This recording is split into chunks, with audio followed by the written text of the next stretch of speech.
where these classes are repetitive. They're repetitive by design. So some of you have had the class, probably everybody's had this class. But we are going to discuss it nonetheless. So this is coming from our Small Business Development Center. The 2017 numbers should be out, so I'll update this chart. But it just kind of shows our industry in the United States at a glance and breaks it down into dollars. And so in 2016, it was a $54 billion industry, which is a very solid industry in the United States. You just have to find your little piece of that money. And so it breaks it down, and you can see here that a bulk of that is in hair cutting and styling services, and then it just breaks down into aesthetics and nails and retail. The retail numbers are slightly alarming, maybe, in that my eyes are old. So 7.2%. So which is not, it's not strong. I'll just say that. When you look at out of $54 billion, 7.2% of that then roughly is 35 to 40 billion, or 3 to 4 billion, which sounds like a big number. I mean, it really does. But when you look at what manufacturing did, so your Aveda, your Schwarzkopf, which is the biggest global brand that's really out there, all these manufacturers of products, their annual sales was in the $50+ billion in 2016. So we're capturing around 4 billion of it, and 46 billion of it is being captured through other avenues, and we don't like other avenues, just so you know. So that part's on us as an industry. We need to stand up and say, hey, we are going to retail product. Our clients are buying it because there's a number, $50 billion. That's a significant number that was spent in the United States on product alone. And you have to take that to heart. You have to say, okay, I'm going to go get a portion of that. And the reason that Ulta exists, and I know that I bag on them slightly, but the reason that they are so successful is because our industry does a poor job of retailing product. They are one of the top companies out there right now in terms of growth, in terms of revenue and everything, because people want to buy the product. And they don't have their professional selling it to them, so then Ulta now exists because we did a poor job on retail. So take that chastisement for what it is and start selling retail, or just doing your best to sell retail. So in our industry, in any industry, there's these key things that help you be successful. And they need to be quantified, and they need to be looked at, and you need to set goals for them. And it needs to be more than just showing up and looking pretty, because you're good at that. And don't take that as an insult, because you are. And you're performing good services, you're doing all these things right, but you need to quantify the data and look and say, okay, are there areas that I need to improve upon, and where am I strong, and keep working on that. But anyway, in this, and we're going to talk a little bit about the math, in any industry there's key things that you need to do to be successful. And if you'll do them, you'll be successful. And in our case, these indicators, as we are focusing on them, and our client is taking advantage of these opportunities, they have a better experience. And as they have a better experience, then you're going to find that they start to be the right type of client that you want. And then the byproduct of all that is that you'll make more money, which is always nice. So these key performance indicators aren't really in any particular order, but we're going to discuss them today. The first one I just kind of already touched on is retail. Okay, so if we look at retail, what we're saying is 15% of your income should come from retail annually. Okay, so the way that we calculate our retail to service percentage is that we separate service and retail dollars, and we divide service dollars into retail dollars, and then you would times that by 100 to give you a percentage. So in that, if you have $100 worth of total revenue in a day, what I'm saying is that $15 of that total revenue should be retail. Okay, so 15% of 100 is $15. Okay, so 71% of clients say they've never been asked for products. So right there, that's our problem. That's our problem. Okay, what is it that causes our industry to shy away from this? Why are we afraid to do this? Okay, we don't want to be pushy. My clients can't afford it. My clients can't afford it, so we talk ourselves out of it. So there's kind of a thought, and I don't disagree with it, but I recently was at a class where a woman was talking about facing her fears. But she said something very interesting.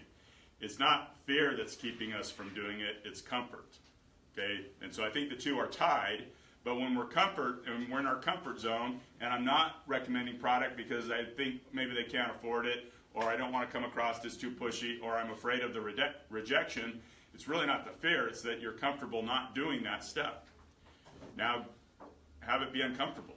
Because tell me where's growth happening if we just go through life and it's always comfortable. Okay, so comfort is really the enemy. So do something today that makes you uncomfortable, I guess. I don't know, may or not, If you like your comfort zone, you like your bubble, that's good. But at the same time, our industry has done a poor job on retailing, and because of that, we have this behemoth in Ulta that is capturing hundreds of millions of dollars in revenue every year, taking it from us. Actually, we gave it to them, okay? So who's afraid to retail? And it's okay to raise your hand. Okay, yeah. It depends. Depends, okay? And what are the factors that it depends on? Yeah, if I feel like they can afford it Okay. or not. If they have already told me about like their products that they're using that they really love, I'm not going to be like, well, this is better. Like, Yeah. I don't want to like undermine them. You're right. Especially if I'm complimenting their hair and how great it is, I'm not going to be like, oh, this will be better. Yeah. So those are two of the things that. Okay. Anybody else? Yeah. I just don't do well with rejection. Yeah, you don't do well with rejection. Yeah. I mean, all that they're going to say is no. They're not going to yell at you, or they shouldn't yell at you. And if they love their product, that's great. All you're doing is saying, hey, this is another option. And that's it. It's I hate to say the word simple, it's that simple because you're putting yourself out there. Okay? The comfort zone of not being rejected, we're leaving that. And we're putting ourselves out there to be vulnerable. And as we're vulnerable, someone will say no. And don't take it personal. Okay? So that's the focus, is more of the reality that you're creating in your mind, but not really the reality that exists. And anyway, yes. I think we need to look at our why. Yeah. Why do we recommend these products? Okay, so when you go into a salon and you're using the product that you use, would you use a Walmart brand? Would you use the Swab brand for your clients that are coming in? Right. No, and so why are you using the products that you are recommending? Yeah. And to build on that, you should be using these professional lines that you're going to recommend to these people, because you have to. The ghost is here. Because you have to believe in that.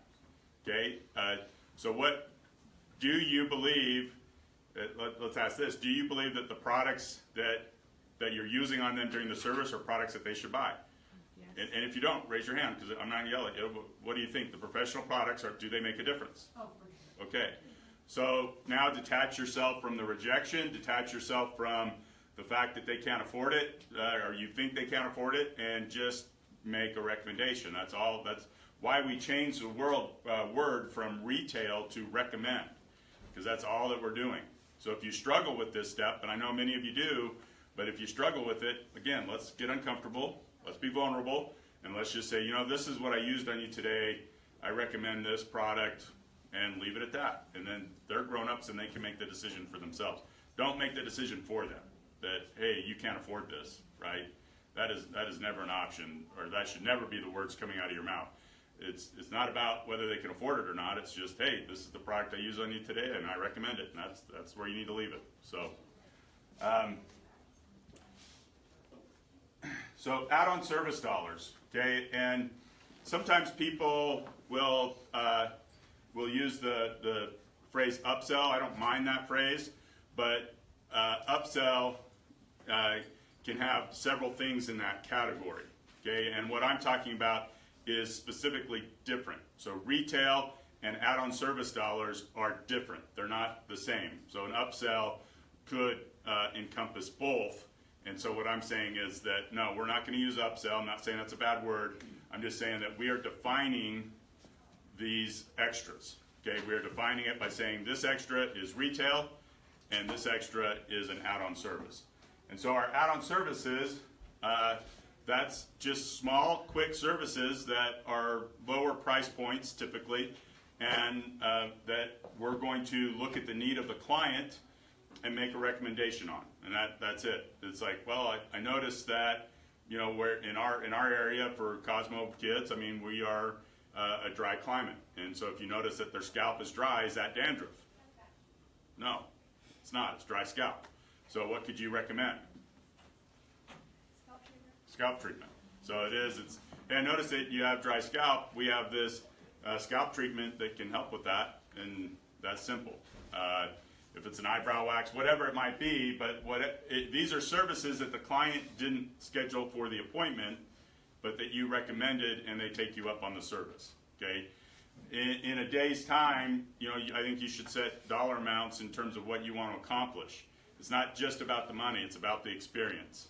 It's been said that 70% of guests will say yes to an add-on service because you're the professional, you're making a recommendation, and if they take you up on it, great, and if they don't, that's fine too. But look at the need of the client when it comes to this. Don't just do the same add-on service for everybody. Definitely look at what is it that the client needs, and then make that recommendation. What might be reasons people don't do this? They don't have time. Okay, so we are up against it, aren't we? So we're stressing about our next appointment, okay? And so I'll agree with that you've got to manage the time, but at the same time, that person is paying you for your time at that moment, so meet their need. And just things will ultimately work out. But that is definitely, you don't want to start piling clients up because you're spending a lot of time on all these extra add-on services. But at the same time, we need to factor in some time to be able to offer an add-on service. So if that means that you take your services and add an extra 10 minutes or whatever it might be, because add-on services tend to be quick and then tend to be low price points. And anyway, and then from there we're moving on. So if they don't take you up on the add-on services, that's not terrible. Okay, so coming back to rejection, don't take it personal. The fact that they know you perform that service is also marketing. So that is another thing we have to look at, is that, hey, I'm going to explain to my client all these additional services that I can offer, because as they're out in their circle of influence and someone says, oh man, I have a real dry scalp, my head itches this time of year, then the person knows, oh, well, Liza does scalp treatments and you should go see her. So it is, in addition to the fact that they may take you up on it, it is also marketing at some level. So these add-on services, though, they do start to add up. If we look at an add-on service, like, what do you think an add-on service dollar price point might be? $12. Thanks for using a hard number to do on my math here. How many clients do you think in a day might take you up on an add-on service? If you had 5 clients in a day, how many of those 5 do you think might take you up? 3, so 36. So now you work 5 days a week, hopefully.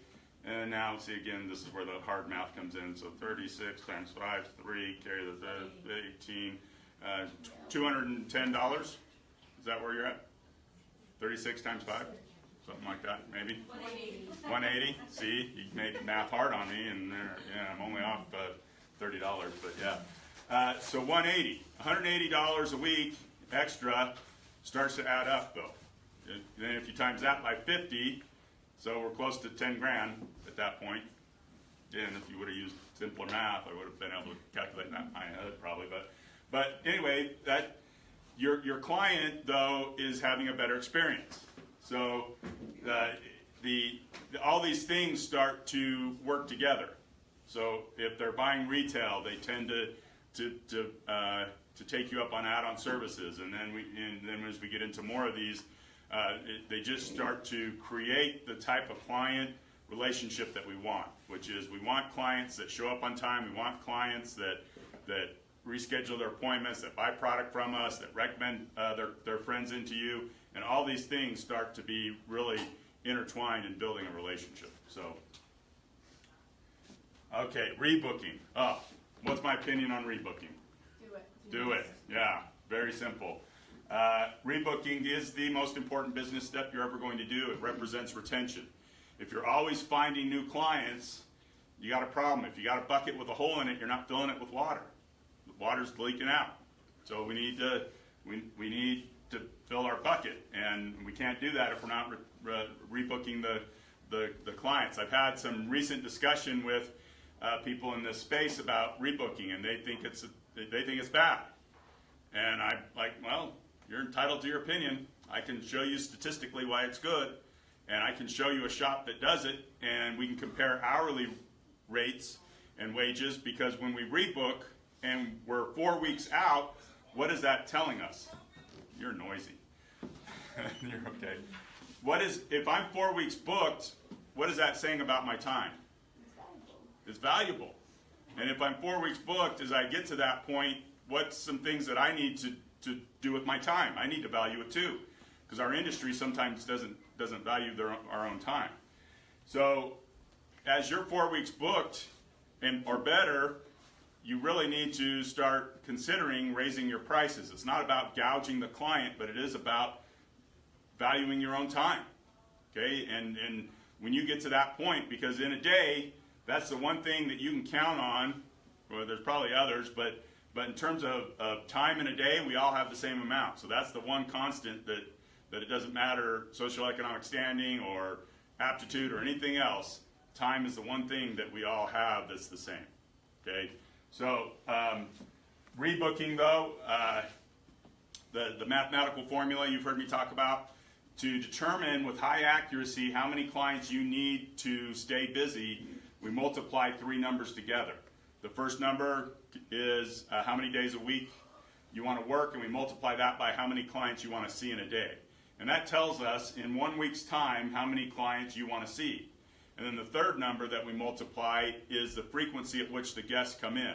So if on average my guests come in every 4 weeks, then I times whatever my week number is by 4, and that tells me how many weeks worth of clients I need, and it spits out a number with, again, high accuracy. That's what you're going to need to be busy. Okay, so we times number of days times number of clients you want in a day times the number or average frequency at which clients start returning. And that tells us, okay, here you go, this is your number. And I highly recommend that you put that number to paper and figure it out. Oh, we can turn that back on. For yourself on what that number is, so that you can start working towards that number. So the thing is, rebooking is putting people in the schedule so that we're filling our schedule. And again, people I've recently had, and it's barbershops, and I love the barbers, but they want to be walk-in shops. And I'm trying to tell them that can still be an element, but you really want to have appointments. And the shop that's doing the appointment, they're sitting 4 to 5 weeks. They've been at times 6 weeks booked out, and their clients are happy. They're managing a smaller number, and their income is more consistent than the shops that aren't rebooking their appointments. In fact, their time is so valuable. These guys started when I started working with them, they were at $15 a haircut. They're at $25 a haircut now. Okay, that's almost a 100% increase. That's a significant increase. So they're doing really well for themselves. And so anyway, these shops that have been kind of poo-hooing this rebooking, I don't argue the point. I just know I'm right, and I'm not usually right. But on this case, I'm right. I'm just flat out right, and they will never convince me otherwise. Okay. Now that being said, there was models that they don't rebook. They don't. If you look at Great Clips and Supercuts and things like that, they don't rebook. But why do people go there? It's cheap. Because they don't value their time. Yeah, it's quick and it's cheap. So those shops are all about working on small margins and just being cheap. And if it works for them, great. I'm just saying that your time is valuable. You came to school, you invested in yourself, you're here, value your time, and don't be afraid to value your time. Because that's what our industry, again, has a hard time doing, is saying, hey, my time is in high demand, I need to raise my prices. And why are we afraid to raise our prices? We're afraid people are going to leave. Okay? They aren't the right clients if they're going to leave over a small increase. Every year, annually, you can count on the cost of living going up. And if your clients will leave you because you expect a small increase in your living wage to be able to offset the increase in it costing you to live in the greatest land on the face of the earth, which is Idaho, and then the United States after that. But those aren't the right clients, okay? It's not about gouging the client. That's not what I'm saying, but it is about creating the experience, creating the business, and the number one most important business step you're ever going to do is rebook these people, okay? Just trust me on that. So what's our trepidation on rebooking? What is it? Fear of rejection. So again, it's all coming back to this comfort zone thing, right? It's comfortable not to be rejected. So I'm not going to step out. I'm not going to put myself out there. I'm not going to be vulnerable. I'm just going to stay in my comfort zone. And I'm saying that your business will suffer because of it. Okay? So not to say you can't make money. I'm just saying that we want to be to optimize our working time, because I want to optimize my time off too. I want to go have fun. So anyway, but all these things start to tie in. The clients that rebook because they value you, they want to come to you, are the clients that buy product from you, are the clients that take you up on services when you recommend them. So again, these start to create the right type of client that you want, and ultimately help you build a strong business. Because how many of you really, this is your calling, this is where you want to be, right? I mean, you wouldn't be here, you wouldn't be investing, at least I hope you wouldn't just come here just to go to school and then not go do anything with it. But that fear and that comfort is the thing that sometimes kills people's dream a little bit. And so start being uncomfortable. Okay, that's my challenge, I guess, today, is start being uncomfortable. So, our average ticket price is just, we do need to value a client, and now I'm going to caution you in this, that these are people, not money, but we do need to know, on average, what our clients spend with us. So that I can say, hey, a client represents this much money to me annually. So I was doing this exercise in a class in Boise just to figure out how much money I spend. So I go to my barber about every 3 weeks. And anyway, annually it's somewhere between $800 to $1,000 some places, what I personally spend at my barber shop. Okay? So anyway, the average ticket price is allowing you to see, on average, how many clients am I seeing, and if I see those clients, you know, in my case, it's about 17 times a year I'm going into the barber shop. For you cause kids, it might be less. For you nails kids, it's going to be more. And for you aesthetics kids, you're somewhere in between. But it allows you to see, on average, this is what my clients are spending, and this is what my client's dollar value is. So again, I caution you, it's not, we don't want to look at these people just as money, but we are running a business, so we need to understand these numbers. And a big part of why I want you to understand what a client represents in annual income to you is so that you can appreciate when someone refers a friend to you. Because if I refer to my barber, someone like myself who's going to go 17 times a year roughly, then really I'm giving that person $800 to $1,000 somewhere, just depending on how much product that is being bought and different things like that. Okay, would you appreciate somebody who walks up and hands you $800 to $1,000? I would hope so. Okay, so our average ticket price though is telling a couple things, and I'm kind of ahead of myself here, but the average ticket price is showing you if your clients are buying retail and taking you up on add-on services and things like that, it starts to be reflected in this average ticket price. So if your niche, and someone just yell out a service that you really love doing, Color. okay, and how much is a color? If someone, and I know that you got short hair and long hair, but on average, what do you think someone would spend with you on color? Here at the school, Well, no, like in the real world. like 125. So 125. So if your average ticket price isn't 125 or close to 125, what that's telling you is that you're not doing a lot of color. So if your average ticket price is $50, what type of services are you performing? Cuts So and it's scalp. scalp, Yeah, which isn't terrible, but you want to be in color. So my average ticket price is helping to me also to look and say, is my day being spent in the niche that I want to be in? Okay. Anyway, average ticket price is just telling a story. Am I in the area I want to focus? Are my clients buying product from me? Are my clients taking me up on add-on services? And if they are, then my average ticket price is going to reflect that. Okay, I think this might be the last one. So referrals, so this is, I kind of jumped ahead of myself, but within that average ticket price, we then can look and say, okay, clients on average come to me this many times a year. I can multiply those two numbers together, and it's going to give me kind of an accurate representation of what a client means to me in annual income. And I want to know that because you need to value referrals. I don't know that we do or don't. I think we're happy when we get a referral. But when someone takes the time to refer someone to you, then that's a big deal. And it represents, if you maintain that relationship, it's typically somewhere between $800 to $1,200 in annual revenue.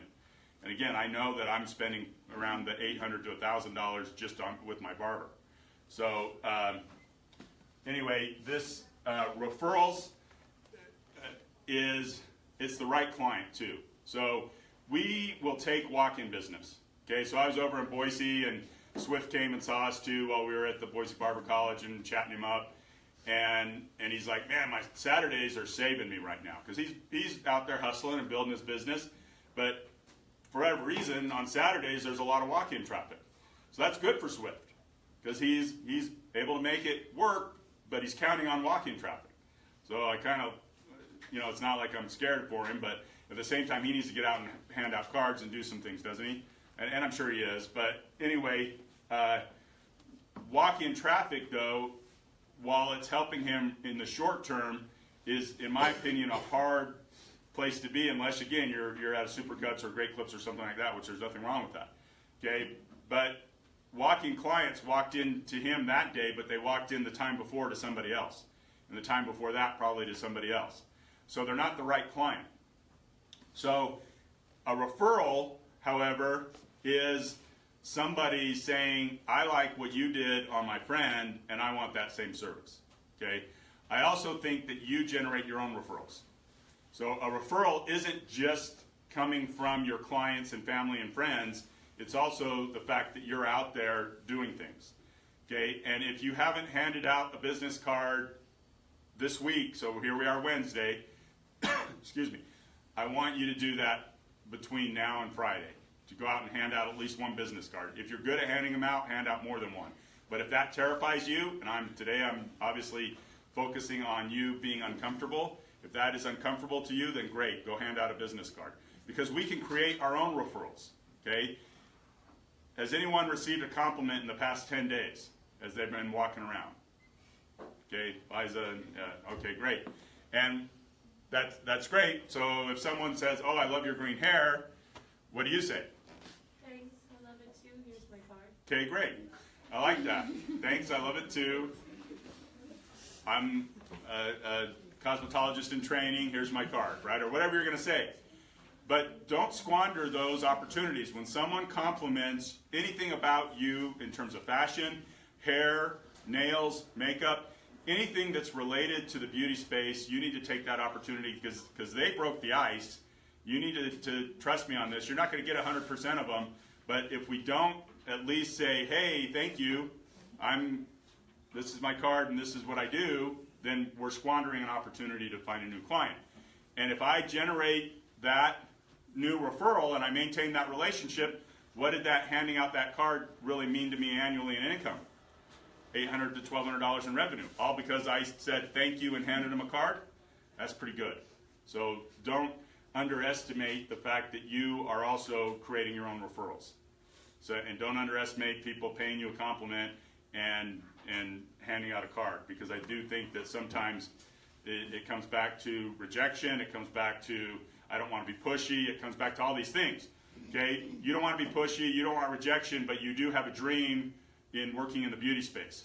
And in order for your dream to be accomplished, you're going to be rejected, and people are going to say no, and all that's going to happen. So you might as well just embrace that. Just embrace it.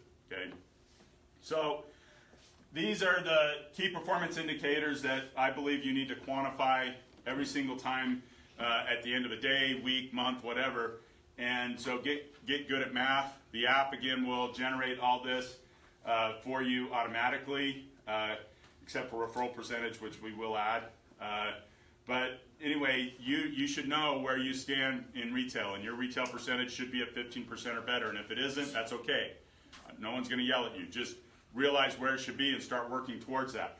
If you struggle with retail, start talking to your peers and start talking to your instructors, and come visit me. Even though I don't retail, I don't have a problem with selling stuff. So, but let's figure it out. Where is your hang up? Because I'm not going to necessarily sit there and tell you how to do it. I'm going to ask you how you do it so that I can help you dissect where the disconnect is. Okay. Our add-on service, you need to kind of identify on a daily and weekly and monthly revenue dollar amount that you want to generate through add-on services, and set that as a goal and track that and quantify that to see how you're doing. Add-on services are creating a better client experience, creating a higher probability that they're going to return to you, creating a higher probability that they're going to refer people to you. So anyway, rebook percentage, we do want to see this number at about 65%. If it's not, again, not the end of the world. As you're first starting out, especially as a student, I know that this is a hard step. I know it, because they just think they can get into you at any time, don't they?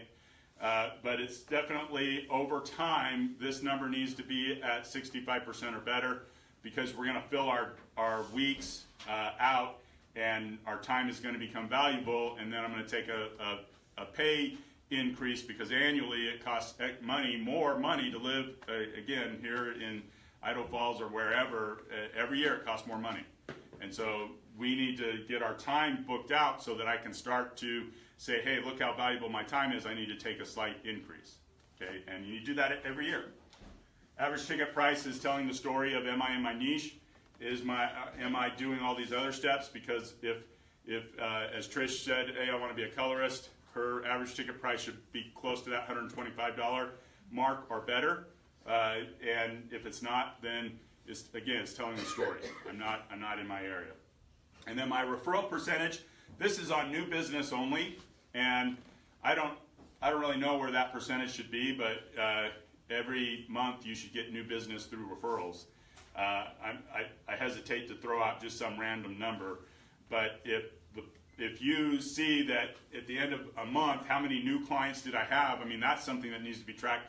How many new clients did I have in a month, and where did they come from? And if they're coming from my clients, then that's great. But if they're walk-in business, it's not that that's completely scary, but it is not necessarily that you're going to keep that client. Whereas someone that's choosing you has a higher statistical probability that they're going to stick with you. So anyway, I'm excited for you guys or you gals to get out there and start living the dream, right? And I understand the anxiety of it, and I get that, but at the same time, you're taking a calculated risk in coming here and receiving an education. So step outside the comfort zone and see, by doing that, is there reward in that? And I believe there is, because I see graduates that go out and have success. So